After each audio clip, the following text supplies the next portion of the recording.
Here's Goodnight Olive making her move to take the lead by a head around the far turn.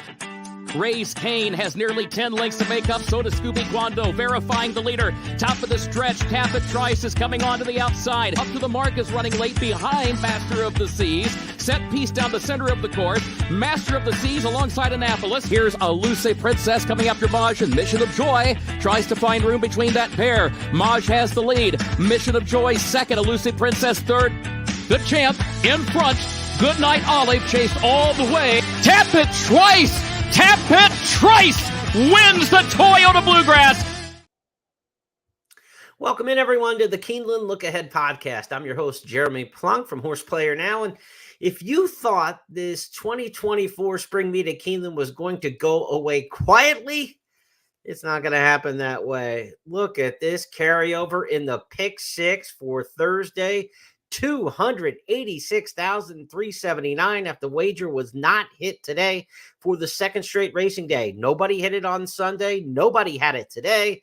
We also have a super high five carryover of just over $7,000 going into the Thursday card. So it's pick six mania as we get to the Thursday penultimate program of the season at Keeneland. It'll be day 15 of 16 for the meet. 9-race card. We'll preview it all for you in just a moment. Give you the look at the picks from Scott and Gabby and Tom and Kim and everybody in the handicapper selectors box. Give you my overview of the entire card. Let's talk about what happened on the track today, where connecting the dots was not easy. How about this for the early pick five?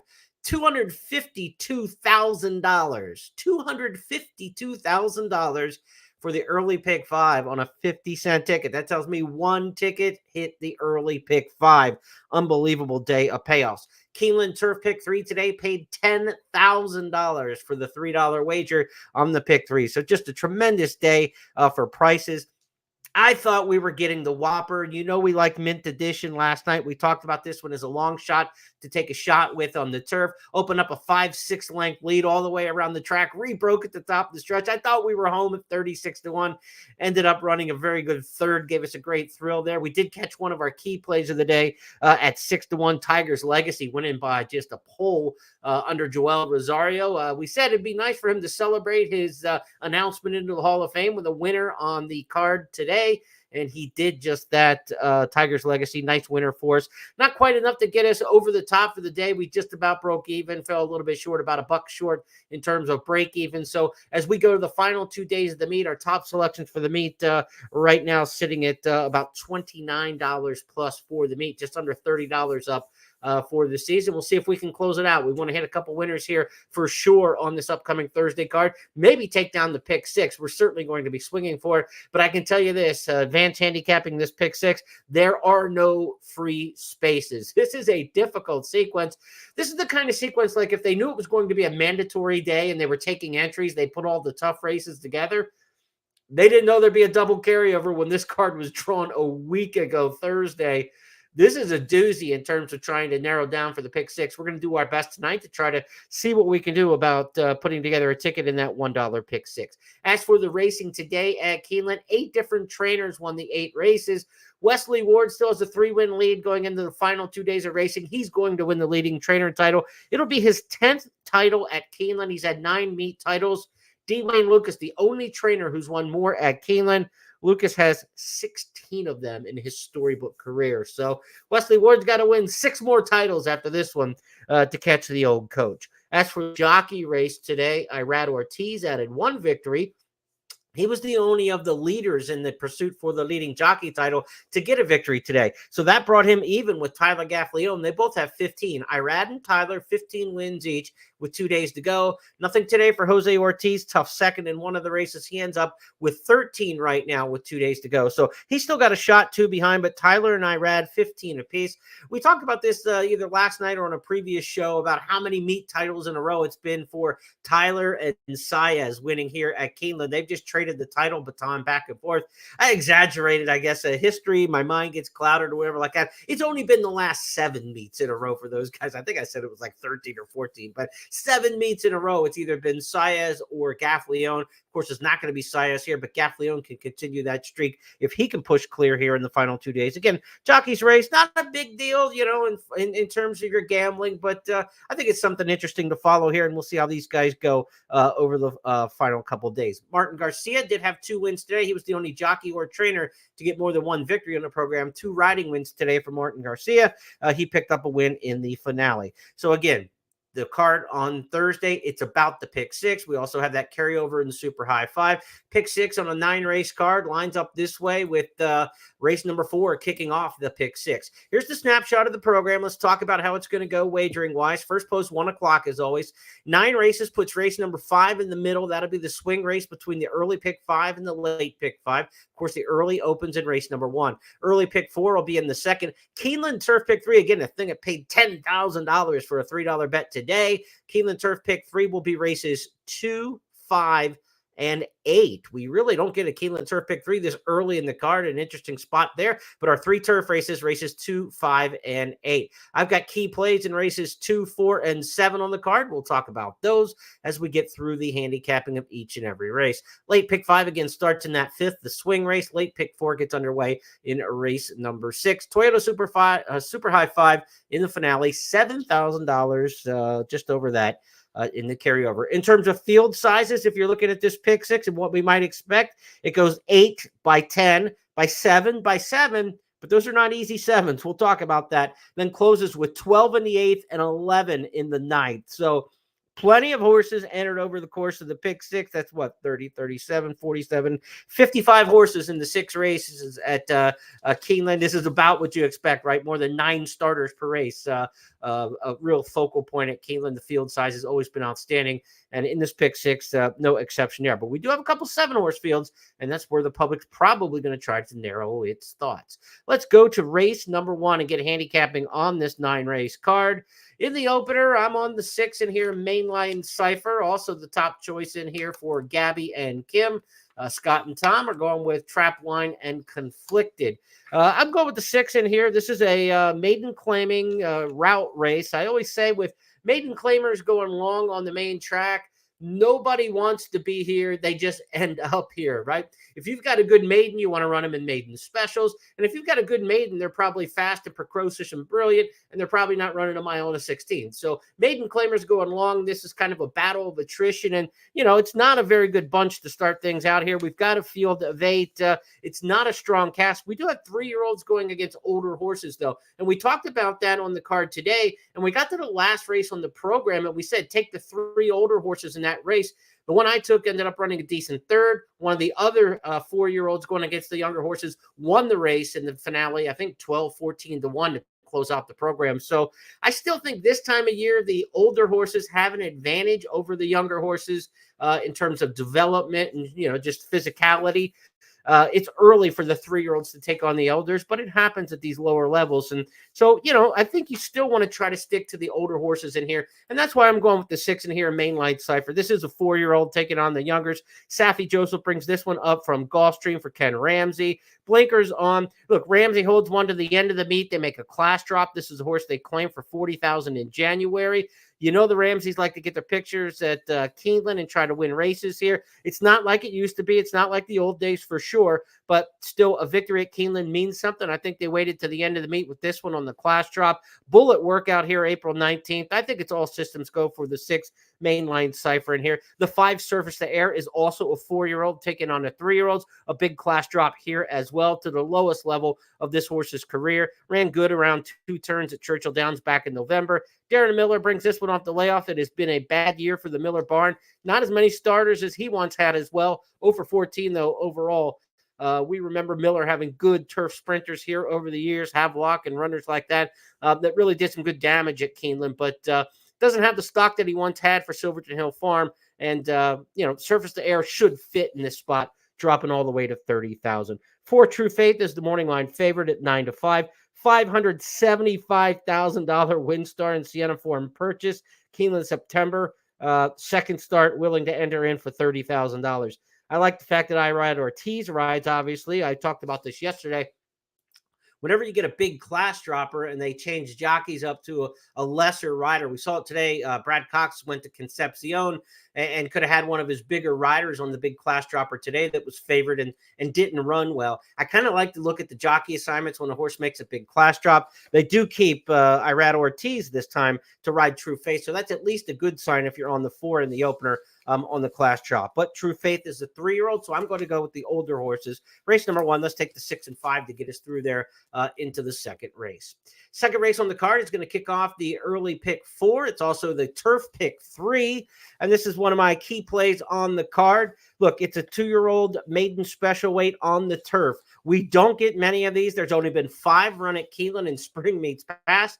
Wesley Ward, you guessed it, has won 4 of those 5. He's got the 7 in here, Monterey Bay. This is a $330,000 Good Magic colt, first-time starter, as all these 2-year-olds are basically around this time of year. We do have one horse with a past performance line, 2 horses, in fact. But again, the first-time starter should run roughshod over these horses this time of year, and you expect that to happen. But one of my key plays of the day is not Wesley Ward. Ward got beat in the 2-year-old race today. That was a surprise, but I think there's a horse in here that we want to keep our eye on named Cheval de Guerre. And Cheval de Guerre, my top choice in here. I'm on the island. Does get a little bit of underneath attention from Gabby and Scott, but Cheval de Guerre for trainer Eddie Keneally is really well drawn here in post number 4. We talked about these post 3, 4, and 5 over the years in these turf sprint races.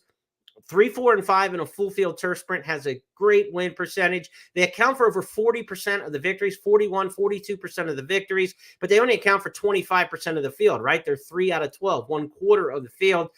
You've got a huge positive ROI when you bet these horses 3, 4, and 5. Even if you bet every 3, 4, and 5 since 2006, the beginning of the database, if you bet every 3, 4, and 5, $2 to win in a 12-horse turf sprint, you're way up. Your ROI is outstanding. So this is a great post position for a first-time starter, Cheval de Guerre. The other reason I like this one, Eddie Keneally, I'm expecting him to have a win or 2 here closing weekend. He's finished up week 4 at Keeneland well in the past. I'm looking for it again here. And Eddie Keneally, in the last 21 starters he had who debuted in turf sprints, he's got 4 winners. So he's hitting almost 25% with debuts in turf sprints. It's kind of an odd spot to debut in a turf sprint. Eddie Keneally hits almost 25% with that move, and he's got a positive ROI. You're in the plus, so his horses aren't getting bet either. They're not scoring at short prices. I like the 4, Cheval de Guerre. First-time starter is one of my key plays early in the card here. And if you can beat the Wesley Ward in any of these 2-year-old races, you're going to get paid okay. And we saw today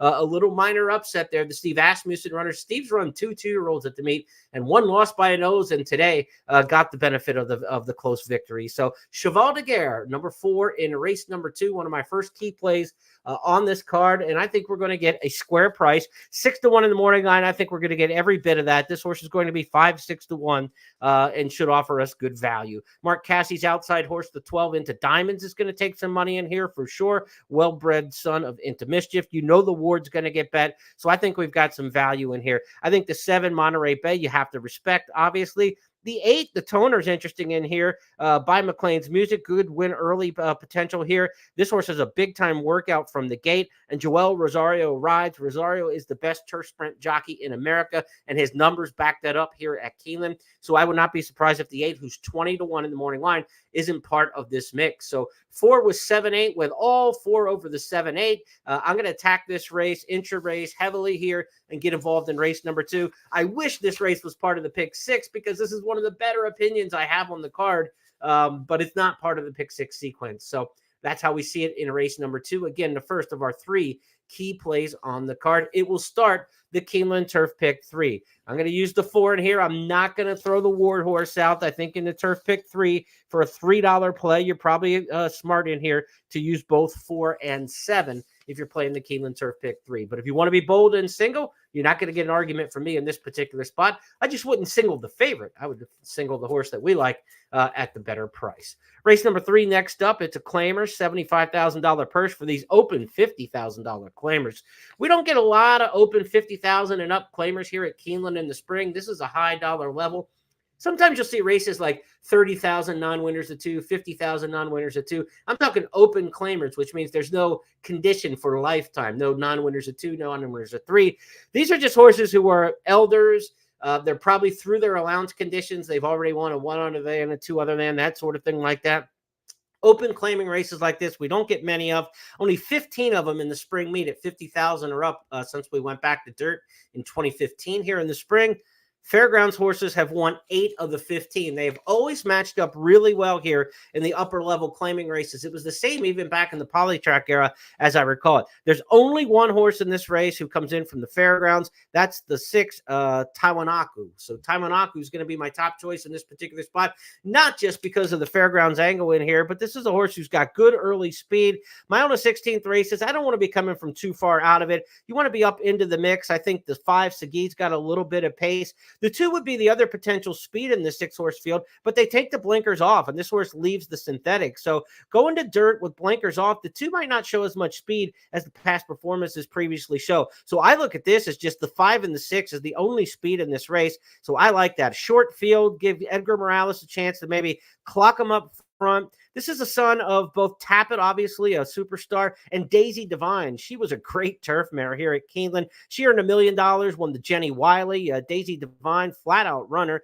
Taiwanaku has not, gotten to that level, obviously. 3 wins from 18 starts, but 8 for 18 in the exacta. The last couple just have been kind of off the rails, set the pace, and just stopped. I'm looking for maybe just a little speed pop in here, maybe go all the way on the front end from post number 6, the outside. I think you'll be able to clear going into the clubhouse turn. And I'm going to take my shot in here with the Fairgrounds just kind of being maybe the class of this particular spot. We know the Turfway horses have run so great this meet. The 5, Segoy would be the other one in here, obviously, from Turfway and the other potential speed. So to me, it's 6 and 5. I'd only go too deep in the multi-race wagers. Early pick 4, early pick 5. I'm going to try to get by with those 2. The 3, Trace Souls, is the morning line favorite at 9 to 5. Coming off a layoff. I don't mind layoff horses at a higher level like this, and Joe Sharp can get a horse ready. So I'm not against this horse because of the layoff or anything like that. I just prefer the early speed of the outside runners in this particular spot.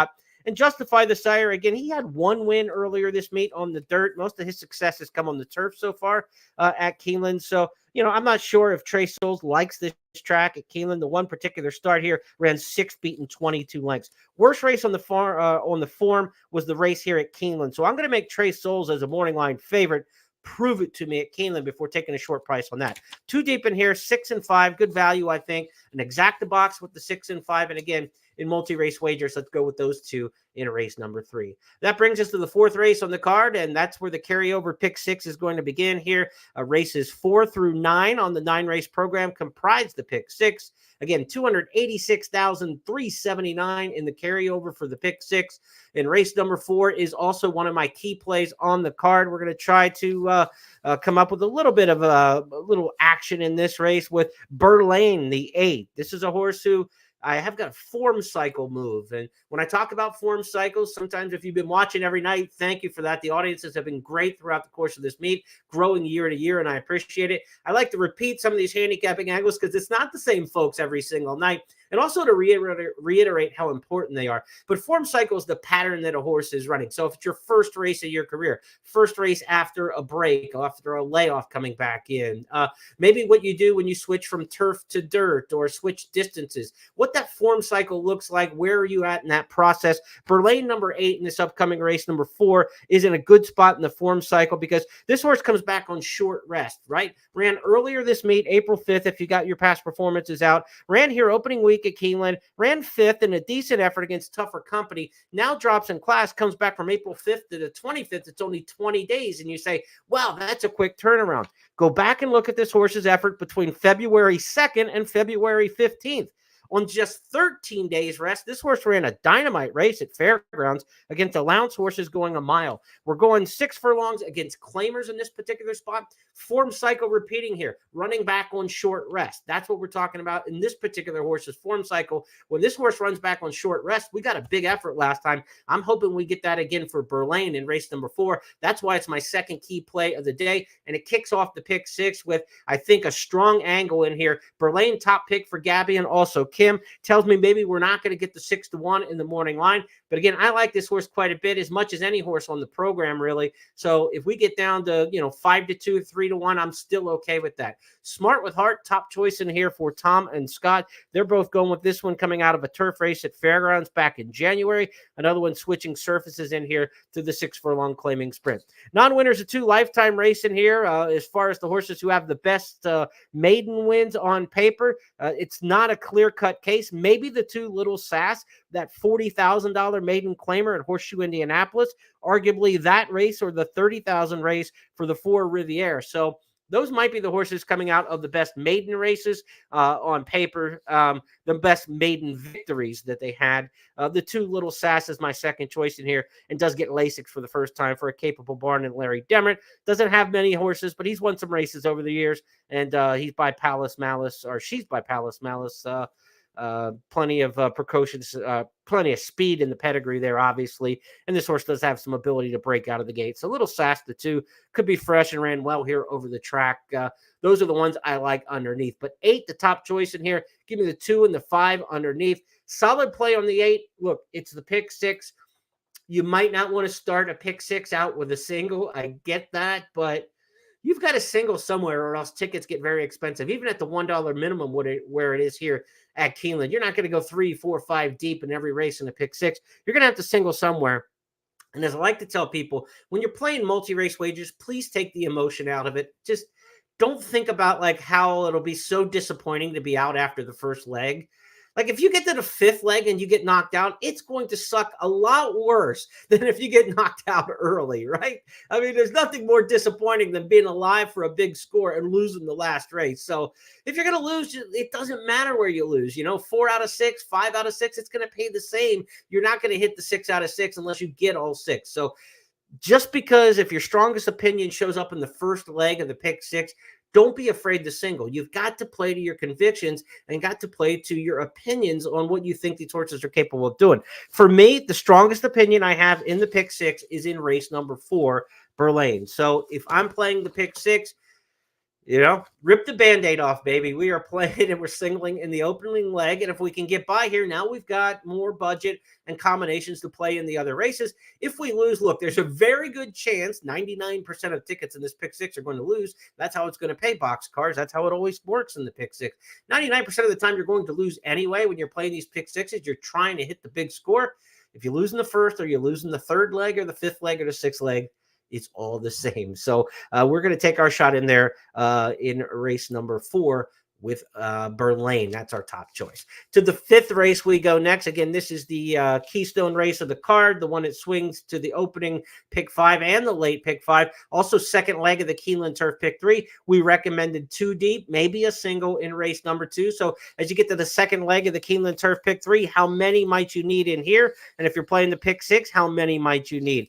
In my past performances, I've got 4 horses in this race that I think are legitimate win contenders. Now, does that get too expensive for a Keeneland Turf pick 3 at $3 a pop? What will that do to your ticket as you budget out for the course of a pick 6? That's what you have to decide. But for me, I thought the race came down to the 9 Champagne Juan, who is the 5-2 morning line favorite, the 10 True Quality, who is 6-1, the 6 Sergeant Pepper, who's 7-2, and the 1 Breeze, who is 6-1. 4 contenders, all at fairly low prices in here. I don't think anything crazy is happening in race number 5. This is a 1.5 mile turf allowance here as we stretch out to the marathon distance. I love what Jose Ortiz does in the turf marathons here at Keeneland. He's won 26% in 1.5 mile races at Keeneland over the years. He rides here for Christophe Clement. Clement surprisingly doesn't win Keeneland turf marathons. He wins turf marathons everywhere else. It's been since, I think, 2010 was the last time that he won a turf marathon here, Christophe Clement. That's almost hard to believe that it's been 14 years since he won a 1.5 mile turf race here at Keeneland. He hasn't had many starters, don't get me wrong, but still, as good as he is with long-distance turf horses, Champagne Juan's probably the horse to beat in here. Ran 3rd last time out to Utah Beach. Utah Beach has already come back to win here on April 14th by almost 5 lengths in a romping allowance win. So that was a key race coming out of it, Gulfstream. If you want to hone in on the 9 Champagne Juan, and this is a place where you might want to single, you're not going to get a big argument out of me, but I think there are other good options in here. I love the pedigree on the 10 truly quality. By Quality Road, a top turf sire here out of the mare Truly Together from that Forever Together family that's so good for the Strawbridges over the years. There's a lot to like, I think, about the 5 Cyber Ninja in this particular spot. Also coming out of a good race down at Gulfstream Park. Again, Shug McGay, he's got the 1 Breeze. McGay, he wins these long-distance turf races with some frequency here at Keeneland. Would be no surprise whatsoever if that one takes to the 1.5-mile trip here at Keeneland, the 1 Breeze. And then the other one that I think that we had in there was the 6 Sergeant Pepper. This is one who's a $1.6 million purchase. Todd Pletcher, Uncle Mo, Dame Dorothy, a ton of pedigree there. The good Bobby Flay mare, Dame Dorothy. This is a really good potential runner here who's got a lot of promise. Last time out, finally broke the maiden and broke through. Took 6 starts to break the maiden at Gulfstream. But could Sergeant Pepper start rattling off a few wins after nibbling and then finally breaking that maiden? Would be no surprise at all. 9, 10, 6, 1. I think they're all legitimate options in here. Let's see what the other handicappers have in race number 5.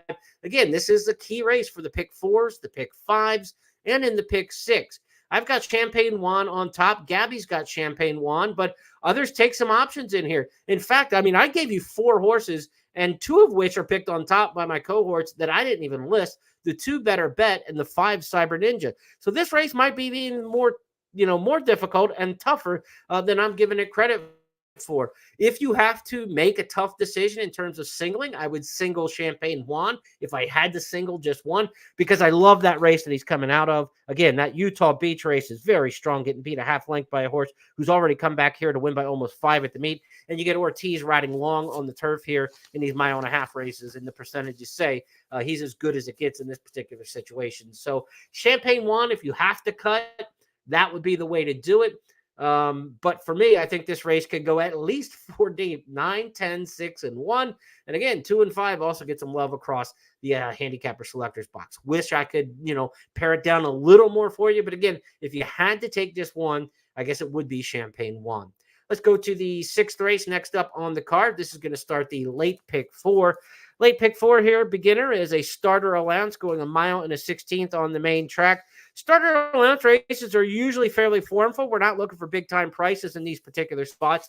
We talked about trainer Ian Wilkes being one of those trainers to watch over the last week of the meet. He's had good success with 4 winners on the last week of the meet over the past 5 seasons.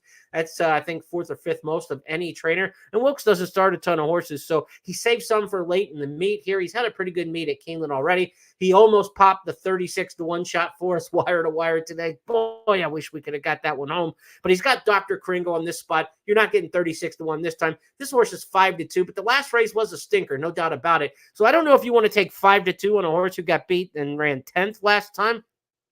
But the one thing we talk about, form cycles, here we go again with your form cycles when it comes to Dr. Kringle. When this horse runs a terrible race like last time, beaten 10th by 12, look back at the other terrible races in the horse's form. I mean, if you go all the way back, we're looking at June at Ellis Park last year, 8th beaten a mile, came back the next time and ran 2nd. Really good effort. Then ran 8th beaten 11 and some lengths and came back and ran a good 3rd. Then ran 12th beaten 17 lengths, then came back and broke the maiden. Well, after 2 decent starts now, threw another clunker in, and now Dr. Kringle, we're going to say, maybe is ready to bounce back again. This horse bounces back from terrible efforts and runs stronger the next time out. And Creative Cause is a good one in here. This horse's Keeneland form, I don't know. The one race at Keeneland was absolutely terrible that this horse ran, so I'm a little bit afraid of that, but Creative Cause overall is a very good dirt route sire here at Keeneland. His horses win 20% in Keeneland dirt routes. So there's the pedigree to be better over this track than that one non-effort showed. And again, this horse has had complete non-efforts and bounced back to run well again. Kim's got this one picked on top as well. This is not a confident play for me. This is not one of my 3 key plays on the card. I like the horse of the bounce back angle. I like Ian Wilkes late in the meet here, but I do not like 5-2 in the morning line. You've got to get more than that if you want to get invested in this horse, I think, on the win end. Unfortunately, Irad Ortiz rides in terms of the price, unfortunately, because he takes a lot of money at the tote, and, he's competing for a leading jockey title. So I think the fact that Wilkes goes to Irad here is a pretty good tell that they think this horse is going to run well and bounce back, that they can go get a jockey of that repute to ride. Again, he doesn't ride for Ian Wilkes a ton. I think that's a good sign, but I do think it's going to keep us from getting any sort of overlay price, right? This horse is going to be covered. If you look across the way, Newhart the 4 gets 2 top choices in here. Otherwise, it's Dr. Kringle and JR's Gift. So tough race. I mean, again, this is a 7-horse field, but you can make an argument for a handful of these in this starter allowance. I mean, the 5, the 7, the 1, the 2, the 3 are all horses that I had on my list. And the 4 Newhart is one picked by a couple of the handicappers in here. So it's a 7-horse field, and the propensity of horse players is going to be to single in this race and the other 7-horse field, or at least narrow in these races, because there's just not, the depth of the field, numbers in the field. But there are like 10, 11, 12-horse races that only have 2 or 3 contenders. And then there are like 7-horse fields like this that have 5 or 6 contenders. It's hard to do and spread in a race like this because it's against kind of conventional thinking, but it'll get you outside the public a little bit, because in this race, the favorites are probably going to get overbet in the pick 6 and the pick 4 and the pick 5. Same rules apply in any multi-race wager. When you have a smaller field size like this, the favorites are going to be where people narrow into 1 or 2 picks in a race like this because of the field size. And then when those horses get beat, they might get beat by the 3rd choice in the race, but that 3rd choice in the race might have the same percentage of tickets on it that the 8th choice in a race in a big field had on him. So they play well, as I like to say. This horse plays well for a pick 6. So if you get beyond the favorite or the 2nd choice in this 6th race, it's going to play very well for a pick 4, a pick 5, or the pick 6. I actually think this is a race where you want to use as many bullets as you can afford to use in race number 6, despite the fact that it's only a 7-horse field. Let's go next to the 7th race on this 9-race card. This is another key play, my final key play of the day. Now, this is a 7-horse field where I have an opinion, and if we want to narrow down on this particular spot, I think this could be a good place to do it. We've been talking about Ian Wilkes, and I think this is one that Ian's got a real big shot with in Bourbon Heist. Top pick in here also for Kim, a Bourbon Heist 3rd choice for Tom. This is a horse, Bourbon Heist, who's run big at Keeneland. 2 starts over this track, a win by 6+ lengths, and also a 2nd place finish. Again, we talk about form cycles and horses repeating patterns. I like to say handicapping the horses is like the childhood game. Now I'm losing the name. It's the memory recall game. Concentration, right? I couldn't concentrate and remember it. But it's like concentration. You flip a card over and then you flip it back and you try to remember where you saw that card before. That's how handicapping is have I seen this scenario before? How does this scenario typically play out? Well, when you look at this horse's past performances with Bourbon Heist, this is a great example of the form cycle and that concentration. When this horse won last year and won by 6.5 lengths, going 7 furlongs here at Keeneland, look at the previous race. What kind of race was he coming out of? 6.5 furlong sprint at Turfway with a good placing. Well, what did this horse do last time out? 6.5 furlong race at Turfway with a good placing. Coming up to this race, just like he did the last time, the Bourbon Heist won by daylight here at Keeneland. And now you get Irad Ortiz riding this one again. A 10-pound apprentice was on this horse the last time he won at Keeneland. Now he's getting America's #1 Eclipse Award-winning jockey. I think it's absolutely go time for the 7 Bourbon Heist. This is one of my key plays of the day, 3-1 in the morning line. And this is a spot where I think you could probably single in the pick 6. I had a single maybe right off the bat in the pick 6. This would be the 2nd spot for me. And again, my 2 key plays of the day, races 4 and 7, fall in the pick 6. And I think both of those horses are potential singles. If you have to narrow the ticket for me, I'm narrowing it in races 4 and race 7. Again, looking back up here to race number 4, it's the 8 Berlane that I like. And then race number 7, give me the 7 Bourbon Heist. Love this horse in this particular spot. Now, I do fear number 6 Encore. This horse has tremendous form, extremely fast on speed figures, and has, decent races at Keeneland, a couple 3rd place finishes, in good form last fall when going to the bench. Phil Bauer's barn is a high percentage outfit this year. He's had a pretty good meet so far, 4 for 10 in the exacta with a couple wins. Martin Garcia rides Encore, coming off a 2-win day today, going into the Thursday card.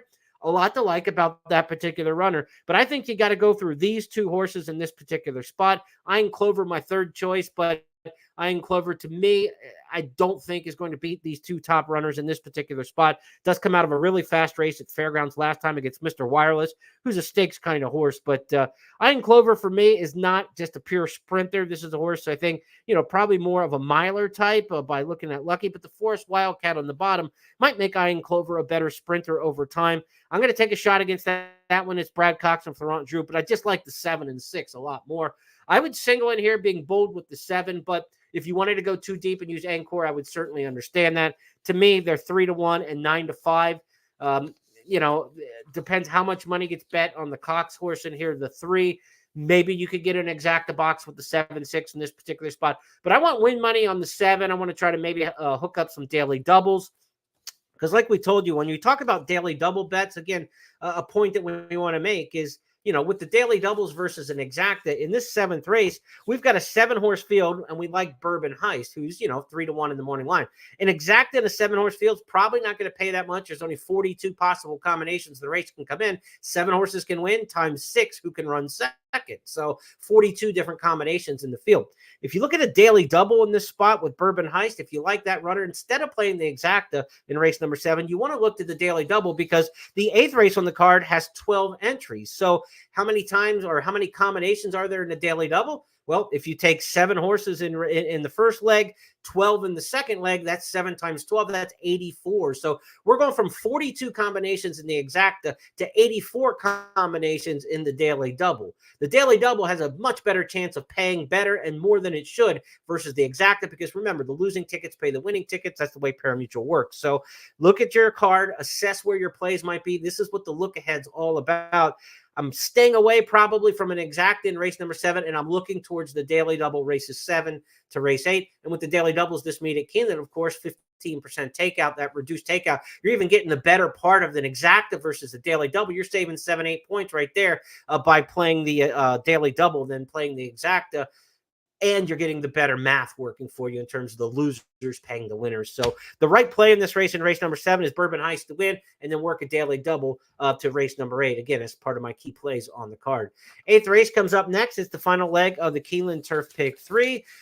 Turf Pick 3 again on races 2, 4, and 8. Strange numbers for a Turf Pick 3, but that's the way it shakes out on this particular card. In race number 8, this is a tough one. I think there are 5 potential horses in here that I can make a win case for. I ended up with the 9 style points on top. This is Christophe Clement's second time that he could be in the winner's circle on this card. Of course, Clement's got one earlier in the program, going the mile and a half turf race. So he's got a shot in that one. But style points in here, well bred by Oscar Performance out of Mystical Star, dropped out of a couple tough races. Now, she's a 3-year-old filly, and you say, well, you got 3-year-olds against older. No, this is 3-year-olds against 3-year-olds, straight 3-year-old fillies. So she really does come out as top races, coming out of the Swedish Chance Stakes and the Florida Oaks. She just missed in those 2 on the class drop. I think she actually goes shorter than 2-1 in this particular spot, but there are some other good options in here, but I think she's going to get bet heavily with that stakes form showing. The 1 Sassy Princess, the value play here at 12-1 in the morning line. Terrible post last time, good post this time. This is that concentration. How many times have you seen it? A horse who overcame a bad post draw last time, like this horse did, winning from the 10 hole at Gulfstream, now gets a good post draw. That's worth several lengths, just the flip in the post. And this horse was able to break the maiden last time. She's by Cairo Prince. Cairo Prince does exceptionally well with his offspring on the turf here at Keeneland. We still like the Gulfstream horses coming up here for the allowance races on the turf at Keeneland in the springtime. So the 1 Sassy Princess, you can make a great case for that one. The 4 Hello Hollywood's got great form, also coming out of Gulfstream, also coming out of the stakes ranks like Style Points does. So again, you're starting to see there are options in this particular race. Royal Wind Tour is another one from Gulfstream, coming off a win for Graham Motion. There are a lot of good options. This is a race you want to spread a little bit. Even though I think the favorite Style Points looks very good, I think Style Points is going to get overbet versus the competition in this race. No knock to Style Points whatsoever. It's just this race is much deeper than taking 2-1 or 9-5, a short price, because there are good options that you can find in this spot.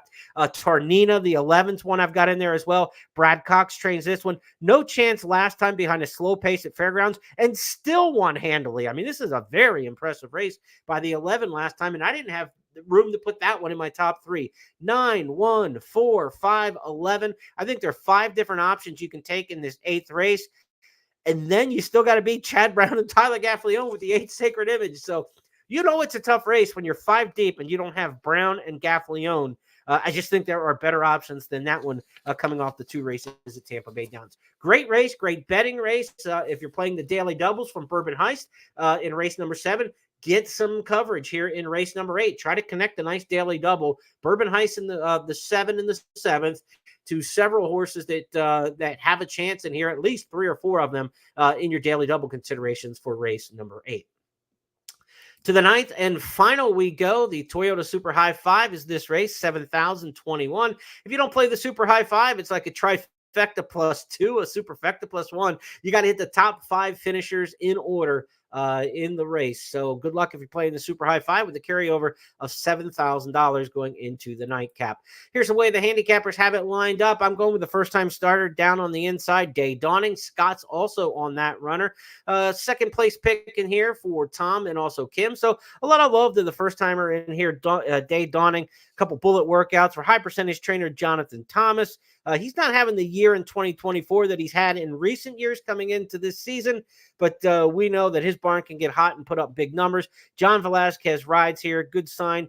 6 furlongs is a tough spot to debut from the rail, but if this horse can break on top or break right with the field, I think Day Dawning is a runner based on the workouts, and Classic Empire the Sire can get a win early type. So I'm looking for the one Day Dawning to come out running. This was a 2-year-old in training purchase for $450,000, so you know there's some precocity involved there. The 11 Into Amore is the second choice for me, another first-time starter by Into Mischief. Todd Pletcher sends this one out off a series of workouts at Palm Beach Downs in Florida. They wait till late in the meet here and try to catch a spot. The 11 Into Amore has some interest in this spot. The 10 Plum Tricky, maybe the best of the horses who have run. 4 starts at Fairgrounds, including a couple second-place finishes by Speightstown. Dallas Stewart hasn't had, any win-end success at the meet, but he's had plenty of horses hit the board. I think Plum Tricky will be part of the discussion in this race.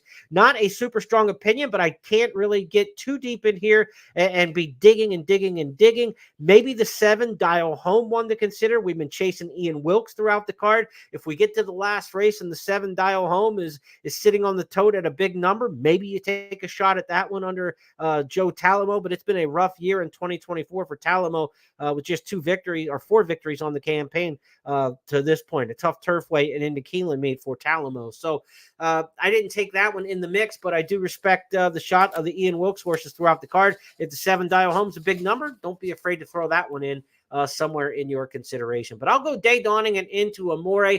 Try to get by with one of the 2 first-time starters. The 2 sharp-working, well-bred, well-connected first-time starters, John Velasquez, Irad Ortiz. You got one on the inside, one on the outside. I'm going to try to get by the last race on the 1 or the 11 in here, but this is not a big conviction. I love the first-time starter for Eddie Keneally as one of my key plays of the day in race number 2. In the last race, these first-time starters do not give me that same kind of feel. I don't have the same momentum and angles with those horses and confidence in them. So all first-time starters, even at the ones you pick on top, don't come alike. I love the one in race number 2. I'm kind of defaulting in the last race to thinking one of these 2 well-bred firsters from the big connections will probably win the race. So it'll probably be the 1 or the 11 in the race 9 nightcap. Hopefully that helped you out on this 9-race card. Again, first post coming up at 1 o'clock. Carryover for the pick 6. Put that up for you one more time before we say goodnight. $286,379 in the pick 6. It'll be on races 4 through 9. Keys for me in the pick 6, race number 4, Burlane, and also Bourbon Heist in race number 7. 7 in the 7, 8 in the 4th. Those are going to be my 2 keys to the pick 6 on Thursday. Now, tomorrow night, we'll be back with you at 8:30 Eastern to take a look at the grand finale of the Keeneland Spring Meet, Friday's closing day card, and that will feature the Bewitched Stakes, where I shortchanged her earlier in the week. Warlike Goddess is back, not for a 3-peat in the Bewitched. She's already done that. That's blasé. She's going for 4 in a row, folks. We'll see what she does. The 7-year-old makes her seasonal return again in the Bewitched Stakes for Bill Mott. That'll be the feature race on Friday. We'll talk more about that on Thursday night at 8:30. Been a great meet. If we don't talk to you tomorrow night, we hope that you do join us. But we appreciate everybody who has stopped along for any of the podcasts throughout the course of the season. And thank Keeneland for having us back again. Let's finish strong. Big day on Thursday. Good day to hit the pick 6, don't you think? Let's do it. Have a great night, everybody.